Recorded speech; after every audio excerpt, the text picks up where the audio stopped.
Hi folks, it's Helen and Liana here, where we talk about books and stories, and today we're talking about the Christian fiction genre, Christian romance fiction particularly, Yeah. and the fact that there's so many Australians who still don't even know it's a thing. Yeah, I've had conversations with a lot of people. I can think of one in particular, a youth leader who said she loved reading. And I said, well, I like reading Christian fiction romance. And she just said, what is that? Yeah, it really surprises me. Yeah. I just had it recently. The other day I was talking with a Christian lady and talking about Christian fiction romance, and she goes, "Oh, is that a thing?" I said, "Yes, it's a very big thing." So I think, I guess even for me, I came into Christian fiction later than a lot of people. I didn't know it existed either until about 2010. Yes. I think around there, and my sister. So yeah, she's the one that put me onto it, because at that point in time I was struggling to find books that I liked, and I've always liked romance, Yeah. but I didn't want to read romance, the secular romance, the general market romance, because a lot of it is loaded with sex, and that was a problem for me. So it's my sister Jess who said, then give Christian romance a try. Oh man, when I read it, that's it. Yeah. I was hooked. So, of course, I have been talking about, that's not of course. Of course, I've introduced, my daughters to Christian Yeah. romance because I want to show them there is a good way to enjoy romance. And because, kids will gravitate to what the others are reading. And if you don't give them an alternative, They'll read it. yeah, if you don't give them a better alternative, yeah. So, and I have honestly spent the last 16 years or so very immersed in Christian romance fiction. I have run a blog with my sister Jess for years, reviewing and talking about Christian romance books. Not exclusively. There was also, there's still Christian books, but they weren't always romance. And now we talk about it here. Yeah. I've been writing in the genre even.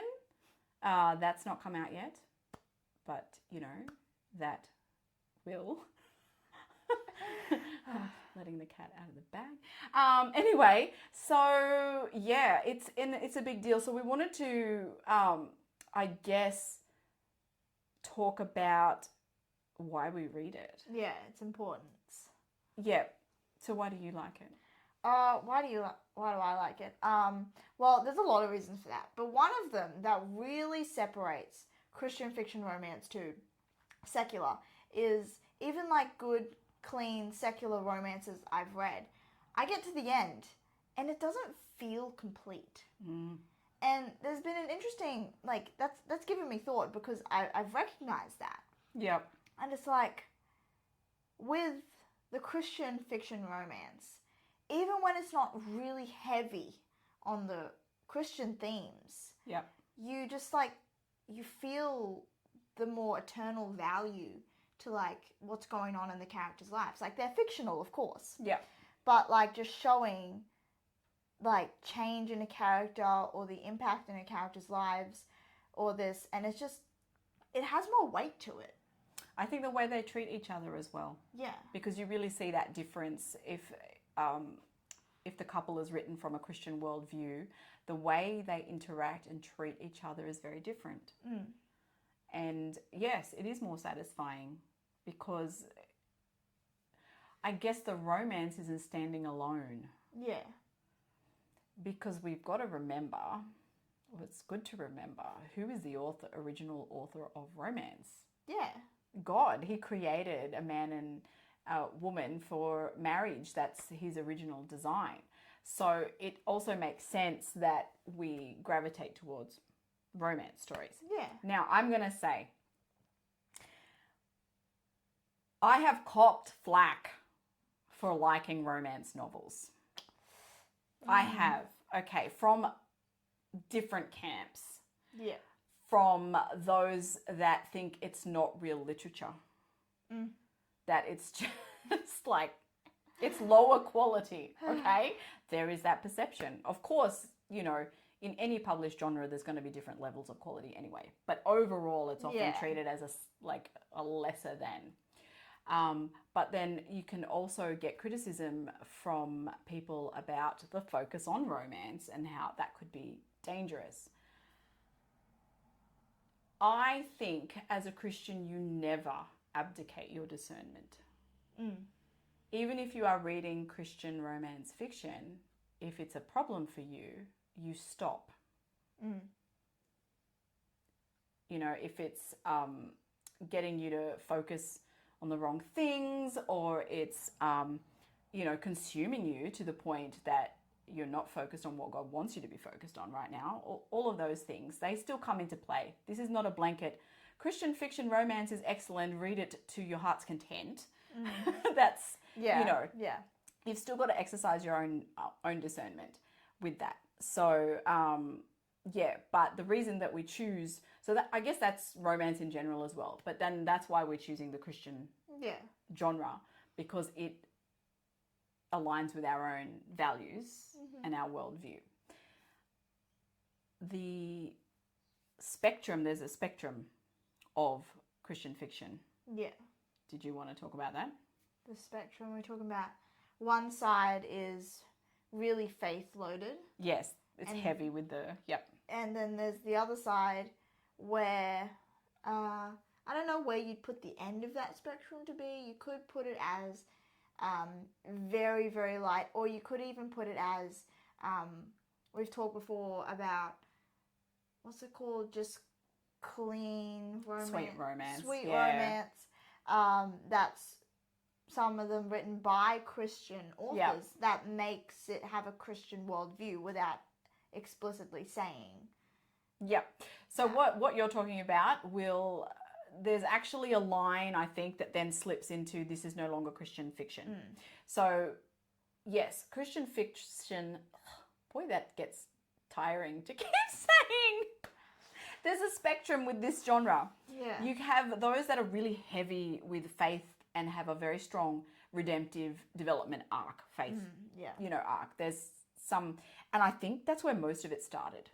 Probably. I think that's where it started.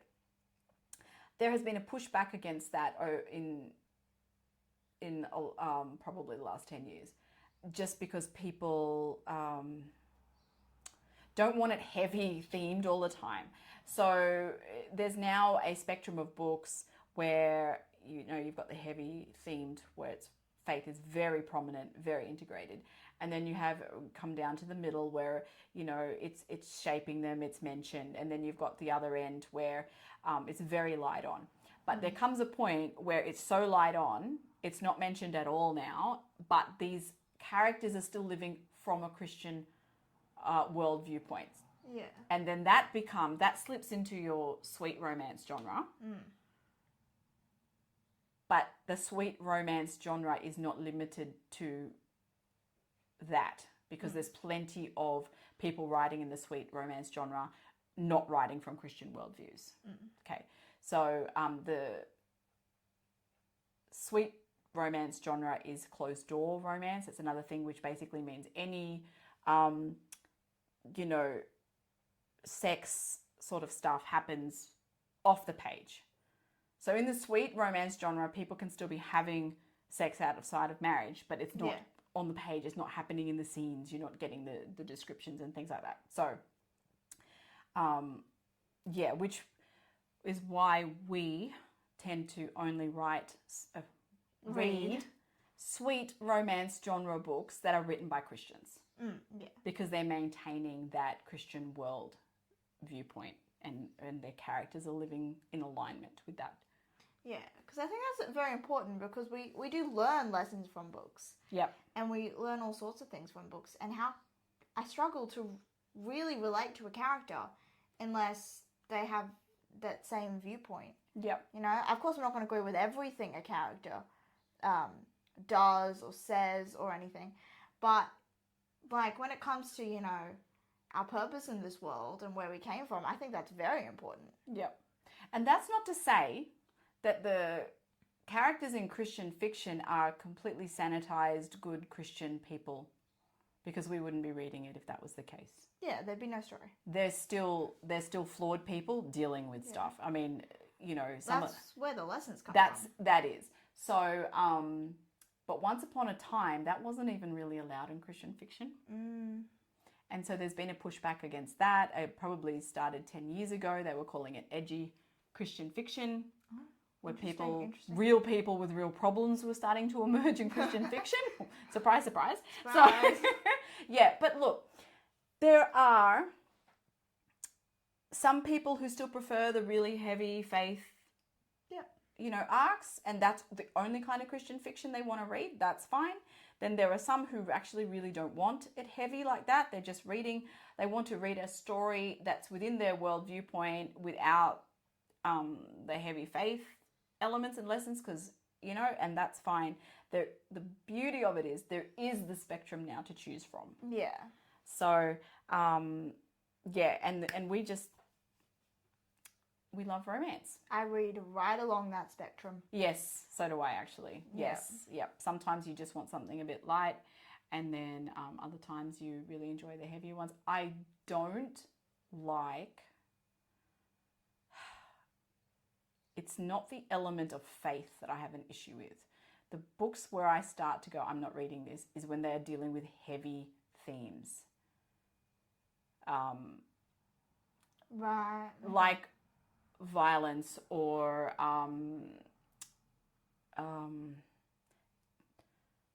not death exclusively, but like someone dying, someone. I know there are books where people are dying that we've read as well, but I know. I don't like it dark and heavy, if that makes sense. Yeah, okay. I have not really. Francine Rivers, who's like one of the pioneers of Christian fiction, is that her name? I don't know.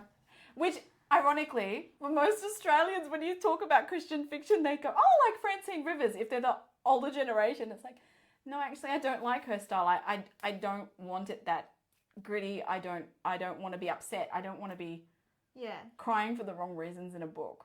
It can be deep without being. Yes, without being heavy. Yeah. I know, right? Yeah. Yeah, so that's not the faith element side of things. That is just the level of tragedy, I guess. Yeah. Yeah. I hate tragic books. Yes, so that's what I will stay away from. Yeah. There's also a whole subgenre of biblical fiction, biblical romance fiction. So it's taken from biblical times or retelling of a biblical story in a modern romance setting, you know, things like that, which is...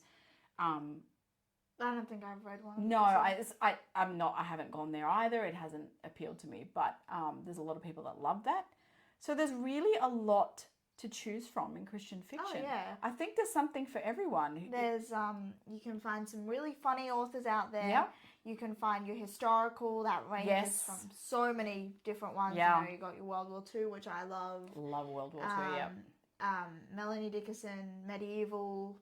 That's good too. But then you got your contemporaries, and then you got your contemporary suspense. There's a lot of suspense authors out there. Yes, there is a lot of action romance now that's coming out. That's a big thing. It is a big thing. So it's more cinematic.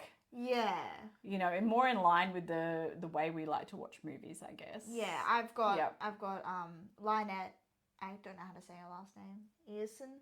Oh, Lynette Easton. There's no T. Oh, Lynette Easton. Yeah, Yes. I think that's how you say her name. Yeah. I've got one of her series that's about they're all in the military. you Yeah. know? Yeah. Yeah, so stuff like that. Yes. Yes.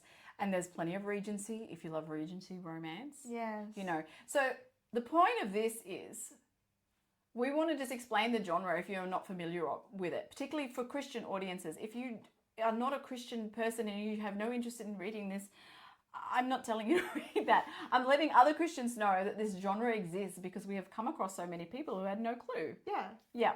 And it's a great and it's a well-established genre and it is a high-quality genre. It is, yeah. Of course, there's going to be varying qualities within the genre. because that happens everywhere with anything. But there are truly high caliber authors Yeah. in this genre. So, yeah. Yeah. And that's why we just love it. And we love coming on here and talking about it because it actually stimulates good conversations about relationships It does. and how you navigate different situations. We just like them to be heavily romantically themed. That's all. Yeah. Yeah, so I'm just going to check our notes again, make sure we've covered what we want to talk about. I think that was it. If if you're looking to get started reading the genre, you can check out some of our videos and books we've already talked about, or hit us up, send us a message and say, hey, you know what, I really love this kind of book. Can you recommend some authors in the Christian space? I've done that to a few people then. Yeah. I've been like, they'd like this or they'd like this. So. And honestly, some books will speak to you at a faith level, challenge your perspectives, and you can actually grow deeper with God through these novels. I'm not saying every time, and I'm not saying you want to every time. Yeah, that'd be a lot. Yes, but there are times, God speaks to you through these novels, and you learn something new, and it changes your perspective on God and relationships. So,